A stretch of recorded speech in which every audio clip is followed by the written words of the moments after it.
તો વાત કરીએ અમરેલીની તો અમરેલીના જાફરાબાદ તલાવડીમાં માંડવામાં આગ લાગવાની ઘટના બની છે। જાફરાબાદના તલાવડી વિસ્તાર નજીક આગ લાગવાની ઘટના બની છે। શોર્ટ સર્કિટ થવાના કારણે આગ લાગ્યા હોવાનું અનુમાન લગાવવામાં આવ્યું છે। ત્યારે આગ લાગતા લોકોમાં અફરાતફરીનો માહોલ સર્જાયો હતો, જ્યાં મચ્છીના ઉદ્યોગ સાથે સંકળાયેલા પરિવારોની ચિંતામાં વધારો થયો। આજે અહીંયા રાત્રિના જે શોર્ટ સર્કિટથી આગ લાગી હતી અને તાત્કાલિક ધોરણે પબ્લિકે પહેલાં પાણીનો મારો ચલાવ્યો અને પછી સિન્ટેક્સ અને નર્મદાના બે ફાયર ફાઇટર આવી ગયા અને આગ બુઝાવવાનું તાત્કાલિક કામ શરૂ કર્યું અને આગ કાબૂમાં આવી ગઈ। અહીંયા માંડવામાં લાગી ભાઈ લક્ષ્મણભાઈ અને શંકરભાઈ બેયના માંડવામાં લાગીને બીજો માંડવો એક તોડી નાખ્યો, એટલે બચી ગયા, બીજા તોડી નાખ્યા જેને નુકસાન થયું।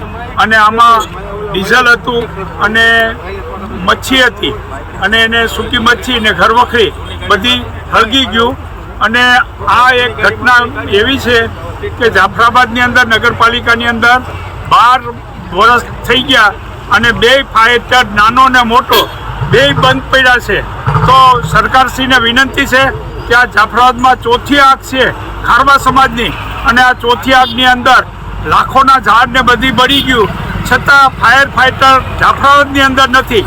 તો જાફરાબાદને આજે 12 વર્ષ થઈ ગયા હોય તો નવું ફાઇટર આપી અને તાત્કાલિક ધોરણે અમે હીરાભાઈની રજૂઆત કરી અને ઉપર લેવલે કરશું। અને સરકારશ્રીને વિનંતી છે કે જાફરાબાદમાં ફાયર ફાઇટર જલ્દીમાં જલ્દી ગ્રાન્ટ પાસ કરી અને નવું ફાયર ફાઇટર આપે એવી અમારી